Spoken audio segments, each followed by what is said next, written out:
শালিনীর একমাত্র ননদ জুলেখা খুবই টক্সিক প্রকৃতির ছিল।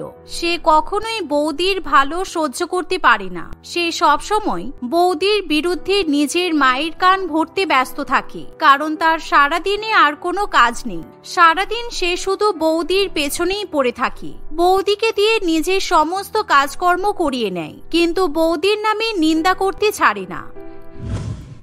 এমনই একদিন শালিনী যখন রান্নাঘরে রান্না করে, তখনই হঠাৎ করে তার মা তাকে ফোন করে। তাই শালিনী গ্যাসের ফ্লেম কমিয়ে দিয়ে ঘরে গিয়ে মায়ের সঙ্গে কথা বলতে শুরু করে।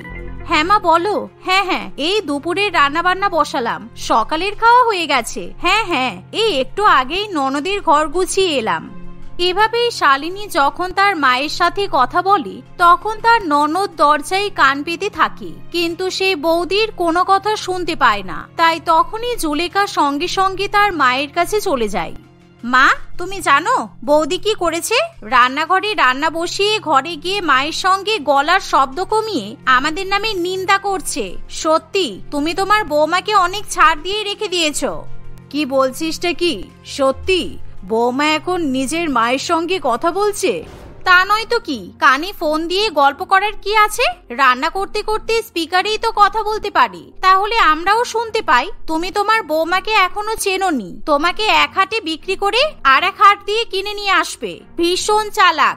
এত চালাক মেয়ে মানুষ আমি তো কোনোদিনও দেখিনি। আমরা যদি সব শুনে ফেলি, সেই কারণে গলার ভয়েস আস্তে করে কথা বলছে। এরকম কথা শুনে রীনা দেবী তার বৌমার উপর ভীষণই রেগে যায়। তাই সে তখনই তার বৌমাকে ডেকে পাঠায়। শালিনী তখনই তাড়াতাড়ি করে ফোন রেখে শাশুড়ি মায়ের ঘরে আসে। মা, আপনি আমাকে ডাকছিলেন? হ্যাঁ, ডাকছিলাম। রান্না বসিয়ে ঘরে গিয়ে মায়ের সঙ্গে অত কথা বলার কি আছে? আর হ্যাঁ, যখন তখন তোমার মাকে ফোন করতে বারণ করবে, কারণ আমাদের সংসারের কাজের অনেক ক্ষতি হয়। আর মা যখন তোমাকে ফোন করবে, তখন তুমি তোমার মায়ের সঙ্গে ফোনটা স্পিকারে রেখে কথা বলবে, যাতে তুমি আমাদের নামে নিন্দা করছো কিনা আমরা শুনতে পাই। আপনি ভুল ভাবছেন। আমার মা আমার সঙ্গে সাধারণ কথাই বলছিল, আর আমি কেন আপনাদের নামে নিন্দা করতে যাব? আপনাকে এসব কথা বলে আপনার বিরুদ্ধে কে কান ভাঙায় বলুন তো? দেখলে মা, কেমন করে আমাকে ঠুকে কথা বললো। বৌদি ভাবছে হয়তো আমি বৌদির বিরুদ্ধে তোমার কান ভাঙাচ্ছি, এই কারণে আমার কারোর সঙ্গে কথা বলতে ভালো লাগে না। হ্যাঁ। জুলেখা এই কথা বললে রীনা দেবী তার বৌমাকে আরো বেশি করে বকাবকি করে। তাই শালিনী একেবারে চুপ করে যায়। এভাবেই দেখতে দেখতে কিছুদিন কাটে, কিন্তু শালিনীর ননদের টক্সিসিটি যেন দিনের পর দিন বাড়তে থাকে। একদিন রীনা দেবীর এক আত্মীয় অর্পিতা দেবী তাদের বাড়িতে ঘুরতে আসে। তখন তার সাথেও জুলেখা নিজের বৌদির নামে পিএনপিসি করতে শুরু করে। আর বলো না কাকিমা, তুমি কপাল করে ছেলের বউ পেয়েছো, কিন্তু আমার বৌদিটা ভীষণ খারাপ, কোনো কথা শুনতে চায় না। আর যদি মা কিছু বলে, মায়ের মুখে মুখে তর্ক করে। এই দেখো, তুমি কখন থেকে এসে আমাদের ঘরে বসে আছো, কিন্তু এখনো তোমাকে কিছু খেতে দেয়নি। এরকম অসভ্য মেয়ে মানুষ খুব কমই দেখা যায়। ঠিক এমন সময় শালিনী তাদের জন্য গরম গরম লুচি এবং তরকারি নিয়ে চলে আসে। তাই জুলেখা বৌদিকে দেখা মাত্রই একেবারে চুপ করে যায়। কাকিমা, আমি আপনার জন্য গরম গরম লুচি তরকারি রান্না করেছি, আপনি খেয়ে নিন, বেশি দেরি করবেন না। জুলেখা, তুমিও খেয়ে নাও। একবার তো কাকিমাকে জিজ্ঞাসা করতে পারতে যে কাকিমা কি খেতে চায়, তার আগেই তুমি রান্না বান্না করে নিয়ে চলে আসলে। খুব কামচোর তো তুমি। আমি জানি কাকিমা লুচি তরকারি খেতে ভালোবাসে, তাই সেটাই রান্না করেছি। আর আমি মোটেই কামচোর নই। সবার সামনে দয়া করে আমাকে অপমান করো না জুলেখা। এই বলে শালিনী সেই ঘর থেকে বেরিয়ে যায়। ফলে জুলেখা আবার তার বৌদির নামে উল্টোপাল্টা কথা বলতে শুরু করে, কিন্তু শালিনী তখন দরজার বাইরে দাঁড়িয়ে থাকে। শালিনী, তুই যে বললি তোর বৌদি নাকি রান্না বান্না করে না, খুব বদমাইশ মেয়ে, কিন্তু কোথায়? এই তো আমাকে কি সুন্দর গরম গরম লুচি আর তরকারি করে খাওয়াচ্ছে। ওসব নাটক তুমি বুঝবে না কাকিমা। আর এই খাবারগুলো কিন্তু একদম খেও না। প্রত্যেকটা খাবার 3 দিনের বাসি। আমার বৌদি মোটেই রোজ রোজ রান্না করে না, আমাদেরকে প্রত্যেকদিন বাসি খাবার খাওয়ায়। তাই জন্যই তো আমার মায়ের গ্যাসের সমস্যা কিছুতেই ঠিক হচ্ছে না। যা কুড়ে মহিলা, ও আবার রান্না করবে। তুমি যদি এখন এই বাসি খাবারগুলো খাও, তাহলে তোমাকেও কিন্তু আমার মায়ের মতো গ্যাসের সমস্যায় ভুগতে হবে। কি বলছিসটা কি? এই খাবারগুলো 3 দিনের বাসি খাবার? না না, আমি এসব খাবার খেতে পারবো না। তুই যা, গিয়ে বরঞ্চ আমার জন্য রান্না বান্না করে আন। না না কাকিমা, আমি আবার রান্না করব কেন? আমি তো এই বাড়ির মেয়ে।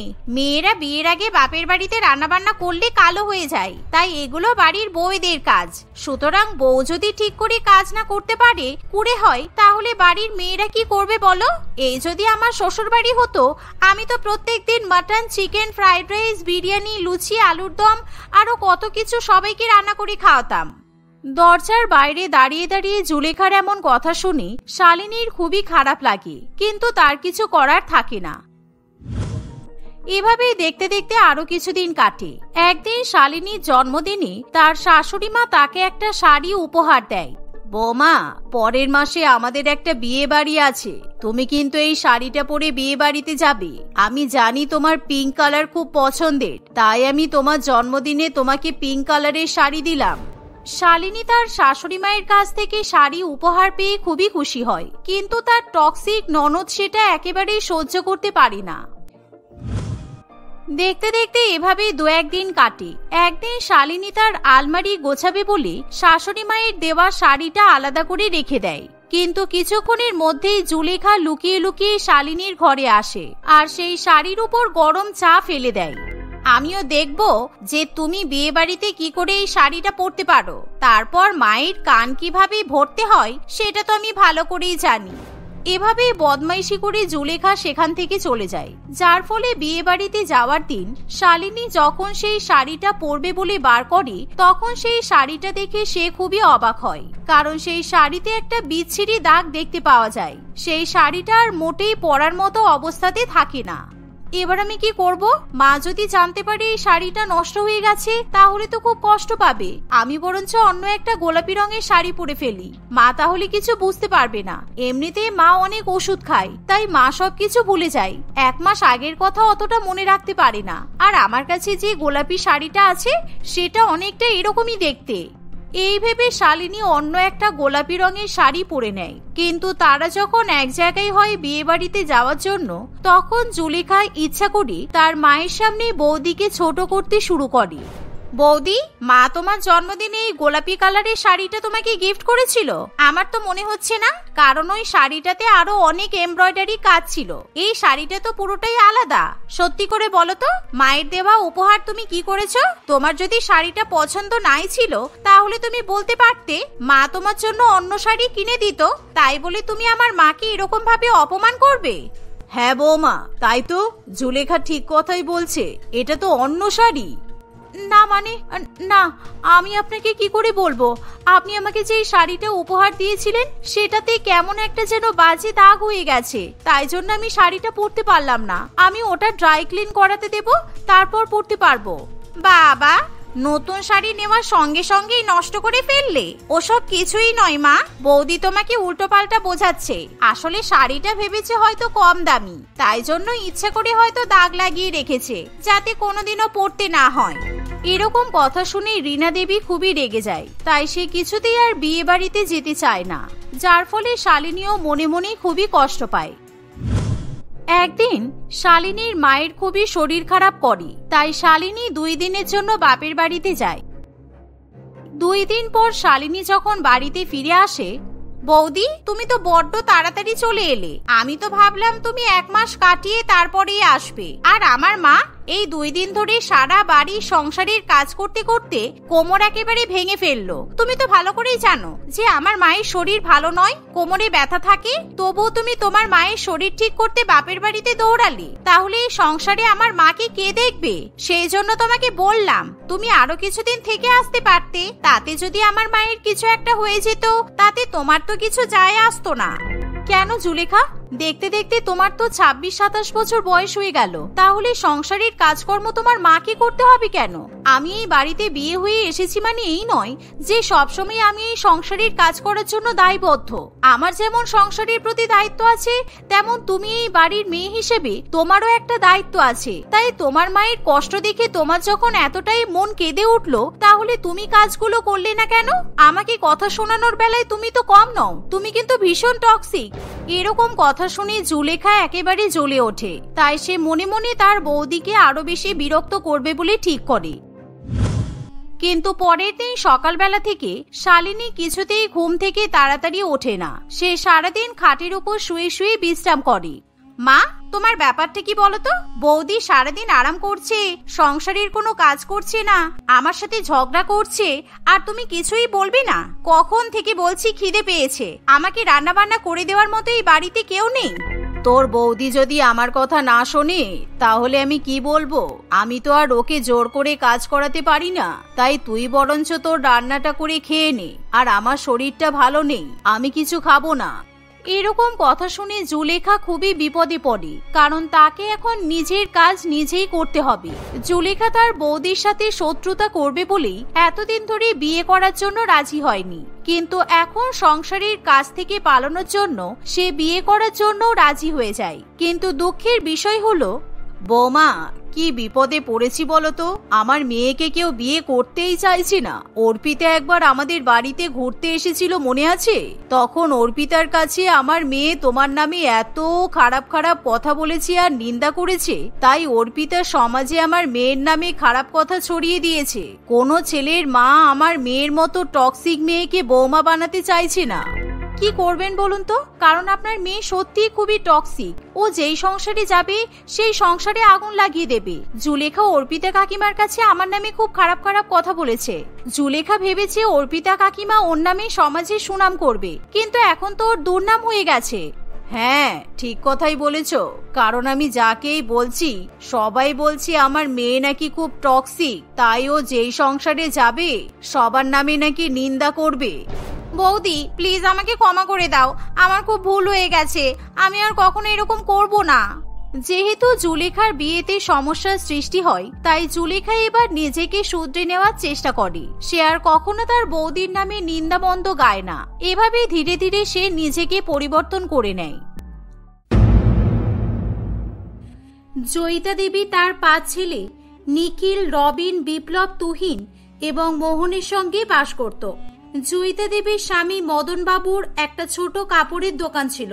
5 ছেলে অনেক পরিশ্রম করে তাদের ছোট্ট কাপড়ের দোকানটি আজকে অনেক বড় একটা দোকানে পরিণত করেছিল।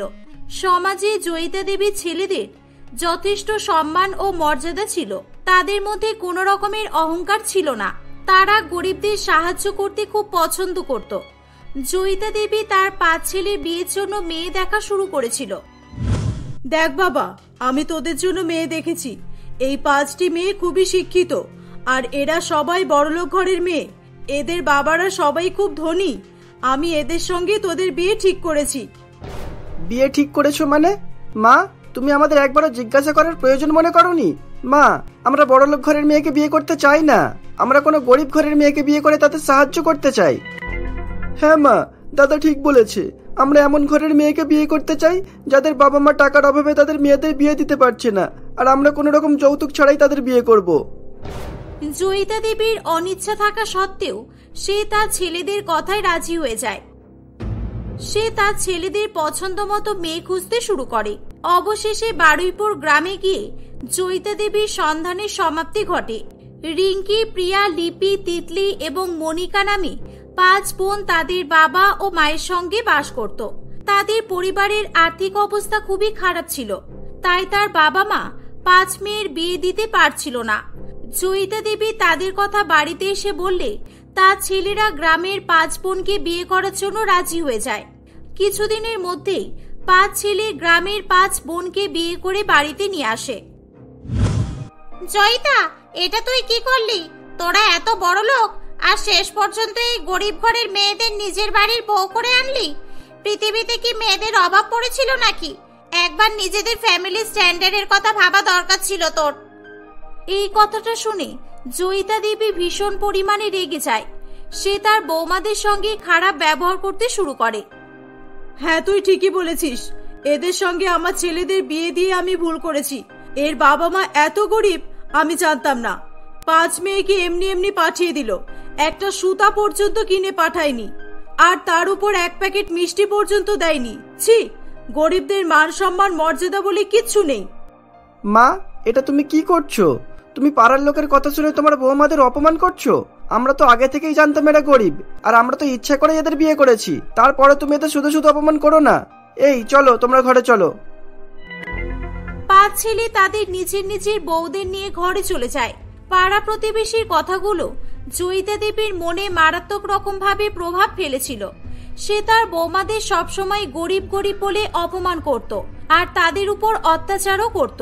5 বৌমাকে সকাল থেকে রাত পর্যন্ত সংসারের সব কাজ করাতো। ছেলেরা বাড়ি ফিরে এলে জয়িতা দেবী তার বৌমাদের সঙ্গে খুব ভালো ব্যবহার করত। আরে থাক থাক বৌমা, তোমাদের এসব কাজ করতে হবে না। আমি তোমাদের এই বাড়িতে বউ করে এনেছি, ঘরের কাজ করার জন্য নয়। আমি যতদিন আছি তোমাদের কাউকে কোনো কাজ করতে হবে না। কেন মা, এই বয়সে তুমি কাজ করবে কেন? তোমার বৌমারাই সংসার চালাবে। তোমার তো এখন বয়স হয়েছে, এখন তুমি বিশ্রাম করবে। আচ্ছা মা, এই দেখো আমাদের দোকানে একটা নতুন ডিজাইনের শাড়ি এসেছে, তাই জন্য আমরা তোমার জন্য নিয়ে এসেছি। এই দেখো, পছন্দ কিনা বলো। হ্যাঁ বাবা, খুব পছন্দ। শাড়িটা সত্যিই খুব ভালো হয়েছে। আর তোদের হাতে ওই ব্যাগে কি আছে? কি এনেছিস ওতে দেখি? না না না, এটা তোমার নয়। এই ব্যাগটাতে তোমার বৌমার জন্য শাড়ি আছে। আমরা তোমাদের সবার জন্যই শাড়ি এনেছি।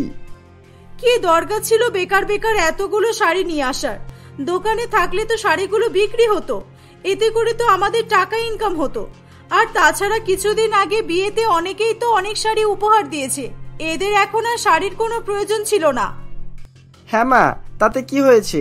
বিয়ের পর তো আমরা তো আমাদের বউকে কিছু দেইনি, তাই ভাবলাম ওদের জন্য শাড়ি নিয়ে আসি, ওরা দেখে অনেক খুশি হবে। আচ্ছা ঠিক আছে, যা তোরা হাত মুখ ধুয়ে নে, আমি তোদের খাবার দিচ্ছি। জয়িতা দেবীর কথা শুনে ছেলেরা সেখান থেকে চলে যায়।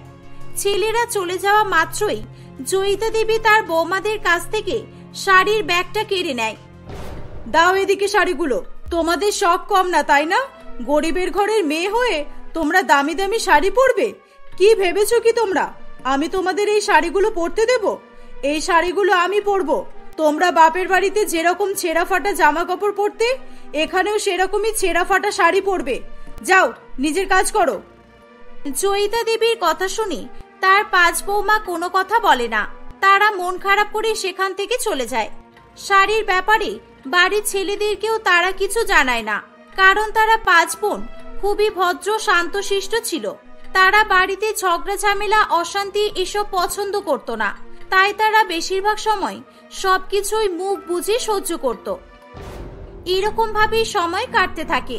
একদিন নিখিল বাড়িতে এসে বলে, মা, আমরা 5 ভাই মিলে ঠিক করেছি তোমার 5 বৌমার জন্য একটা করে ব্যাংকের অ্যাকাউন্ট করে দেব। কোনো ঠিক নেই, আমাদের অবর্তমানে তোমাদের কাজে আসবে। কিসব বলছিস? তোদের অবর্তমানে? আর তাছাড়া ওদের নামে ব্যাংক অ্যাকাউন্ট করার কি দরকার? না না মা, কার কখন কি হয় বলা যায় না। ওদের নামে অ্যাকাউন্ট করা দরকার, কিছু অন্তত ফিক্সড ডিপোজিটও করে রাখা দরকার, বুঝেছো? আর তাছাড়া ওদের তো টাকার প্রয়োজনও পড়তে পারে। ওদের টাকার প্রয়োজন পড়লে বারে বারে আমাদের কাছে চাই। ওদের ইচ্ছে মতো ওরা এটিএম কার্ড ব্যবহারও করতে পারবে। আর তাছাড়া ভবিষ্যতের জন্য তো টাকা সঞ্চয় করে রাখাও দরকার, তাই না বলো? সে তো বুঝেছি, ভবিষ্যতের জন্য টাকা সঞ্চয় করে রাখা দরকার, কিন্তু আমার তো অ্যাকাউন্ট আছে। আমার অ্যাকাউন্টে টাকা জমা করলেই হয়, আবার আলাদা আলাদা জনে জনে অ্যাকাউন্ট করার কি দরকার ছিল? না না মা, এমন বলো না, এগুলো খুবই দরকার আছে, তুমি বুঝতে পারছো না। আচ্ছা মা, আমি এবার আসছি, আমাকে ব্যাংকে যেতে হবে ওদের নিয়ে। নিখিল বাড়ির 5 বৌমাকে সঙ্গে করে নিয়ে গিয়ে তাদের ব্যাংক অ্যাকাউন্ট খুলে দেয়। জয়িতা দেবীর ভীষণ রাগ হচ্ছিল। তারা বাড়িতে ফিরে আসার পরই জয়িতা দেবী তার 5 বৌমার কাছে যায়। এই যে তোমাদের ব্যাংকের পাসবুক আর এটিএম কার্ডগুলো আমাকে দাও, ওগুলো আমার কাছে থাকবে। তোমরা গরিব ঘরের মেয়ে হয়ে জন্মেছো, আর তোমরা ভাবলে কি করে যে আমি তোমাদের বড় লোকেদের মতো এটিএম কার্ড ব্যবহার করতে দেব? দাও দাও, আমার কাছে দাও। তোমাদের কোনো প্রয়োজন পড়লে আমার কাছে টাকা চাইবে।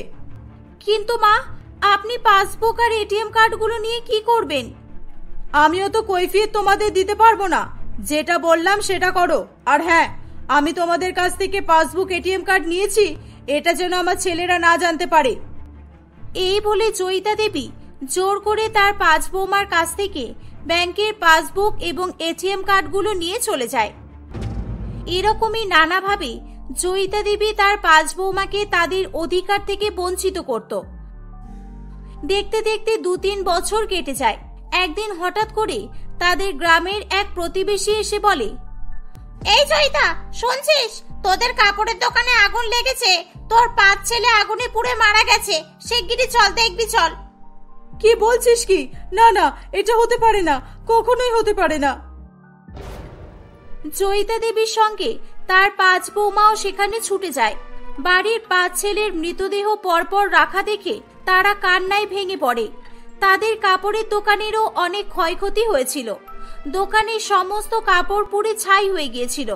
জয়িতা দেবী তার 5 ছেলেকে হারিয়ে শোকগ্রস্ত হয়ে পড়েছিল। সেই শোক কাটিয়ে উঠতে সে পারেনি। জয়িতা দেবী কোমাতে চলে যায়। সে এখন সারাদিন প্রতিবন্ধীদের মতো হুইল চেয়ারে বসে থাকে। তার বৌমারা সব সময় তার সেবা যত্ন করে। সে কোনো রকমের কথা বলতে পারত না। শাশুড়ি মায়ের এই অবস্থা দেখে 5 বৌমা কিছুতেই তাদের ঠিক রাখতে পারত না। না, এভাবে হবে না, মাকে আবার আগের অবস্থায় ফিরিয়ে আনতে হবে। হ্যাঁ, ওনার ছেলেদের হয়তো আমরা ফিরিয়ে আনতে পারবো না, কিন্তু আমি শুনেছি মায়ের কাছে আমাদের ওই কাপড়ের দোকানটা তার সবকিছু ছিল। ওই কাপড়ের দোকানটা আমাদের শ্বশুর মশাইয়ের স্মৃতি। আর তাছাড়া ওই কাপড়ের দোকানটা ঠিক না করলে আমাদের সংসারই বা চলবে কিভাবে? হ্যাঁ, আমারও তাই মনে হয়। আমরা ওই কাপড়ের দোকানকে আবার আগের মতো করব, কিন্তু এর জন্য তো প্রচুর টাকার দরকার পড়বে। আমরা এত টাকা কোথায় পাবো? মাকে সুস্থ করার জন্য ওই দোকানটা ঠিক করাটা খুবই প্রয়োজন। তোদের মনে আছে আমাদের বড়েরা আমাদের জন্য ব্যাংক অ্যাকাউন্ট করেছিল? ওই অ্যাকাউন্টে ওরা আমাদের জন্য টাকা সঞ্চয় করে রেখে গেছে। আমরা ওই টাকাগুলো তুলে দোকান ঠিক করব। হ্যাঁ, ঠিক বলেছিস, কিন্তু ব্যাংকের পাসবুক তো মায়ের কাছে। আমার মনে হচ্ছে মা নিশ্চয়ই আলমারিতে লুকিয়ে রেখেছে। চল দেখি খুঁজে। তারা পাসবুকগুলো খুঁজে ব্যাংকে গিয়ে তাদের অ্যাকাউন্ট থেকে সমস্ত টাকা তুলে নিয়ে এসে দোকানের কাজ করা শুরু করে দেয়। তাদের দোকানের অবস্থা এমন হয়েছিল যে আবার নতুন করে সমস্ত কিছু তৈরি করতে হচ্ছিল। ওই দোকানটা ঠিক করাতে অনেক টাকার প্রয়োজন ছিল। আমাদের কাছে যা টাকা ছিল তাতে আমাদের দোকানটা ঠিক হয়ে যাবে, কিন্তু দোকানটা ঠিক করার পর দোকানে তো শাড়ি তুলতে হবে, তার জন্য অনেক টাকার দরকার। তোদের মনে আছে আমরা যেদিন বিয়ে করে প্রথম দিনেই বাড়িতে এসেছিলাম, মা আমাদের সবাইকে একটা করে নেকলেস গিফট করেছিল? ওগুলো বিক্রি করে দিলে কেমন হয়? হ্যাঁ রে, এখন আমাদের কাছে শাশুড়ি মাকে বাঁচিয়ে তোলার চেয়ে বড় কিছু হতে পারে না। তারা তাদের সোনার নেকলেসগুলো বিক্রি করে দিয়ে আরো কিছু টাকা পেয়ে যায়। রাজমিস্ত্রি ও লেবারদের সঙ্গে দোকান তৈরি করার কাজে তারাও লেগে পড়ে, যাতে করে তাদের কিছুটা টাকা সাশ্রয় হয়। কয়েক মাসের মধ্যেই তাদের দোকান আবার আগের মতো ঠিক হয়ে যায়। সমস্ত কিছু ঠিকঠাক করে নেওয়ার পর তারা তাদের শাশুড়ি মাকে দোকানের সামনে নিয়ে আসে। মা দেখুন, আমাদের দোকান আবার আগের মতো ঠিক হয়ে গেছে। আজকে আমাদের দোকানে শুভ উদ্বোধন আছে। আমরা চাই আপনি নিজের হাতে দোকানের উদ্বোধন করবেন। জয়িতা দেবী দোকানের দিকে তাকিয়ে চোখে জল ফেলতে থাকে। সে ইশারা করে কিছু একটা বলার চেষ্টা করছিল। উপরওয়ালার কৃপায় আস্তে আস্তে সে সকলের সামনে উঠে দাঁড়িয়ে পড়ে। তাকে সুস্থ হতে দেখে তার বৌমারা আনন্দে আত্মহারা হয়ে ওঠে। জয়িতা দেবী আস্তে আস্তে কথা বলারও চেষ্টা করে। বৌমারা, তোমরা আমাকে ক্ষমা করে দাও। আমি তোমাদের সঙ্গে অনেক খারাপ ব্যবহার করেছি। আমার ছেলেরা আমাকে ছেড়ে চলে গেছে। তোমরা চাইলেই তোমাদের এই অসুস্থ বুড়ি শাশুড়ি মাকে ছেড়ে চলে যেতে পারতে, কিন্তু তোমরা তা না করে আমার দিন রাত সেবা করেছো। তার উপর তোমাদের পরিশ্রমের জন্য এই দোকানটা আবার আগের মতো ঠিক করেছো। আমি আমার ভুল বুঝতে পেরেছি। তোমাদের মতো বৌমা আমি ভাগ্য করে পেয়েছি। না মা, আমরা আপনাকে ছেড়ে কিভাবে যেতাম? আপনি তো আমাদের মায়ের মতো, আর আমরা সারা জীবন আপনার ছেলেদের হয়ে আপনার সেবা করব। আমরা ওদের কথা দিয়েছিলাম। আপনি সুস্থ হয়েছেন দেখে আমরা খুব খুশি। আমরা সব নতুন করে শুরু করব, দেখবেন সব ঠিক হয়ে যাবে। এভাবেই জয়িতা দেবী আবারও একবার তার 5 বিধবা বৌমার কাছে ক্ষমা চায়। জয়িতা দেবী তার বিধবা বৌমাদের সঙ্গে বসবাস করতে থাকে। 5 বৌমার পরিশ্রমে তাদের দোকানের আরো উন্নতি ঘটে। কয়েক বছর পর জয়িতা দেবী ভালো ছেলে দেখে 5 বৌমার বিয়ে দিয়ে দেয়। বিয়ের পরও তার 5 বৌমা নিজের মায়ের মতো জয়িতা দেবী দেখাশোনা করত।